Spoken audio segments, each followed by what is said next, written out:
Hi guys! Maganda rin gabi! Welcome back po dito sa Gandara SRU channel for Showbiz Update. Andito na naman nga po akong muli nagbabalik. Ang nagmamaganda ninyong kachismosang Kim Pao, wala na nga pong iba si Gandara upang maghatid sa inyo ng latest update and fresh happenings patungkol kina Kim Chiu and Paolo Avellino. And para nga po sa gabing ito, ayan, ang tatalakayin naman natin at pag-uusapan ay may kinalaman dito sa pahiwatig ni Miss Carl. Okay? Pagkatapos, ang daming mga, 'di ba, animales na dumaan sa buhay natin lahat itong mga nakaraang araw. So, puro bashing kay Kim Chiu ang topic natin. Kaya, ngayon naman ay may konti tayong panghimagas para sa lahat ng mga fans.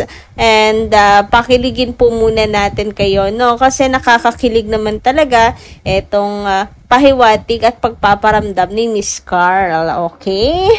So, pero bago natin yung talakayin po at pag-usapan kung ano yan, sa mga hindi pa po nakaka-subscribe sa ating channel, pakiclick lang po muna tayo na ating subscribe button at notification bell na nariyan sa baba para mag-i-updated po kayo at ma-notify tuwing may bago tayong chika at balita hinggil sa Kim Pao. Basta mga balita po na may kinalaman kina Kim Chiu and Paolo Avellino, sagot na natin yan. So, nais ko po muna ulit na i-congratulate si Kimi din sa bago na naman po niyang nasungkit na endorsement. Ayan, eto nga po, another endorsement shoot para po kay Kim Chiu. Congratulations, Kimi, you deserve it. Kasi sa lahat ng bashing na natatanggap mo, kabutihan lang ang iyong isinusukli parate sa kanila. Sumagot ka man, pero nandoon pa rin ang iyong respeto, pagpapaliwanag rather, kung ano yung dapat na unahin natin. Sa halip, hindi talaga siya sagot kung tutuusin no? Kasi, lang siya, paalala kay Kim Chiu. Paalala para kay Kim Chiu yun.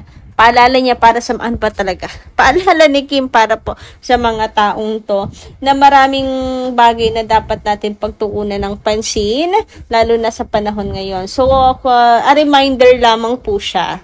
Pero kung talaga si Kim Chiu ay talagang pumitik, ay talagang alam niyo naman ng mga mababait na tao kapag nagalit ay iba. So, huwag nyo hintayin magalit si Kim. Kasi baka hindi rin natin magustuhan. Or, baka magulat tayo. Isa pala yung dragona, no? Panagagalit. Napakabuti kasi ni Kim. Iba talaga kapag yung mabubuting tao, nagagalit. Anyway, magbasa naman tayo ngayon ng mga comment mula sa ating mga subscribers. Bilang pasasalamat sa inyo pong walang sawang pagsuporta sa atin pong mga update, pagsubaybay, and syempre pagmamahal kina Kim and Paolo. So, first comment nga po, nagmula ito kay Ma'am Virginia Sacristan. Ayan, maganda rin gabi, Madam Virginia. Anong ganda naman ang pangalan niyo, tapos Sacristan pa yung apelyido. Tama ba ako? Yan talaga yung buong pangalan nyo. Grabe, napaka-virgin naman talaga. So, ayan, shout out po at maganda rin gabi. Nako, kahit ganon lang ang naabot ni Kim Chiu. Daig niya dyan. Ang iba dyan sa tabi-tabi. Yes, tama kayo dyan, Ma'am Virginia, na nakatapos sa pag-aaral. Pinagmamalaki pang nakatapos, mahina naman pala. Mahina naman. Mas magaling si Kim Chiu sa kanila. God bless po. Nako po, totoo po yan. Pinagmamalaki pa man din ng mga nakapagtapos, mga nakapag-aral, pero wala namang manners. Diba? Educated but not manners. Mas nakakahiya sila. Sa kanila ni Kim, mas nakakahiya sila. Grabe. Hindi naman sa totoong walang pinag-aralan si Kim Chiu, hindi lang talaga siya nakapagtapos. Pero bakit ganon sila mang down? Okay? Kung sakali man nga na walang pinag-aralan si Kim, pagpalagay na natin, bakit ganon sila mang down ng tao? Di ba dapat maging proud sila kay Kim Chiu na kahit ganon, ang layo na ng kanyang narating dahil sa pagmamahal at gandang ugali. Diba? Hindi rin kasi siya tatagal sa industriya and makakamta na kanyang mga nakamit kung hindi rin maganda siya makisama. Sabi nga ng mga matatagal ng artista, ang unang-unang pinakang ano dyan, sa show business para tumagal ka ay pakikisama at ugali. Dapat maganda ugali mo. Diba, tinan mo yung mga maldita, nagkandalaos-laos na lamang. Diba? Kaya ayan, masasabi natin na hindi lahat nakukuha sa diploma. Ano po? So, si Kim Chu, tumagal sa industriya dahil napakabuting tao ni Kim at nakuha niya yung gusto niya mangyari. Matulungan ang kanyang pamilya, makaahon sa hirap, at ngayon natatamasa niya ang kasikatan dahil po yun sa kanyang diskarte, tiyaga, sipag. Sa mga edukada naman na mga walang manners, sorry na lang po kayo dahil hindi po kayo aasenso at uunlad. Lalo kasi hindi naman kayo mag-aaksaya ng oras at panahon kung kayo po ay mas maganda ang buhay kaysa kay Kim Chu. #inggit pa din.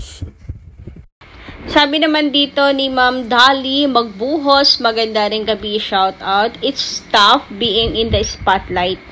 People are always trying to bring you down. Totoo po yan. But what they don't realize is that the more they try to drag you down, the more they lift you up. And eto na nga yun, di ba? After nilang batikusi si Kim, tinan nyo naman, may bagong endorsement. And the brighter you shine. Every attempt to break you only makes you stronger. Every doubt, you fuels your fire. And every obstacle becomes another step forward greatness. Ayan. Napakalinaw, Ma'am Dali, ng inyong nais na ipahiwatig. And eto, si Kim Chu. The more na gusto nilang pabagsakin si Kim, lalo po itong umaangat. Samantala, sabi naman dito, need the Suilan, maganda rin gabi, shoutout po sa inyo. Bakit si Paolo nais nilang makapareha? Wala na bang ibang lalaking artista dyan na pwede naman? Huwag nang mang-agaw at manira pa ng samahan ng Kim Pao. Makonsensya kayong mga bashers at mga inggit. Pikit na lamang sa Kim Pao. Gumawa na lang ng sariling pangalan para sumikat. Huwag makikabit sa mga sikat para umangat. Magsumikap kayo, huwag manggamit ang kapwa, matakot sa karma. Ayan nga, ewan ko ba, kay Kim ng kay Kim, kay Paulo ng kay Paulo, sumisiksik ang mga to. Wala na bang ibang artista? Pwede namang hindi nakakasira ng love team, di ba? Ng tandem. Kagaya nila Kim and Paulo, walang sinirang tandem. Talagang nag-click lang sila. So, yun hintayin nila magkaroon ng magic sa mga viewers para natural lang and wala pong bashings na matanggap na or hindi sila matag-as mga agaw. Anyway, sabi naman dito, lagi nilang isinisingit yung daalibog nila. Grabe nga. Grabe. Galit na galit at nanggigilaiti sila ngayon sa Daalibay. Sila po ay anong-ano ngayon sa Daalibay. Grabe. Daalibog ang kanilang tawag. Mga asar na asar. Palibasa talagang ramdam na ang Daalibay na malapit nang maipalabas.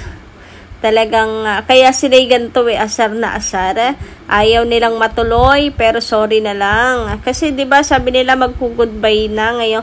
Nung January pa lang pagpasok pa lamang daw ng 2025. Lowbat na ang Kim Pao. Pero hindi 'yun nangyari. At eto, bukod sa May Love Will Make You Disappear, nagkaroon pa ng Daalibay. Asar na asar sila at ayaw itong matuloy. Kaya ganyan. Lagi daw nating isinisingit ay ang daalibog.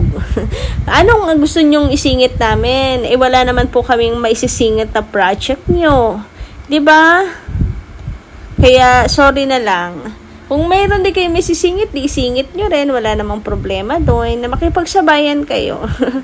Anyway, dumako naman tayo dito sa post na sabi, every behind every great man is a strong woman. O, diba? Lakas magjusawa ang peg. Lakas Diyosawa. And alam nyo ba, nilike daw po ito ni Ma'am o ni Miss Carl. Ayan nga po, diba? Nag-notif. Grabe, isa si Miss Carl sa nagpuso. Para bang mayroon siyang pahiwatig. Grabe, kung babasahin mo naman talaga, lakas Diyosawa. Behind every great man is a strong woman. Ito kasi yung chini-cheer ni Kiam si Paulo nung sa ASAP England. Tapos, nilike naman ni Miss Carl. Ano yung nais yung iparating dyan, ha? Na magjusawa talaga ang Kim Pao, Miss Carl. Grabe naman nga yan. Minsan lang magparamdam niya si Miss Carl, pero wag ka. Talagang pak na pak. Pang isang buwan ng ayuda.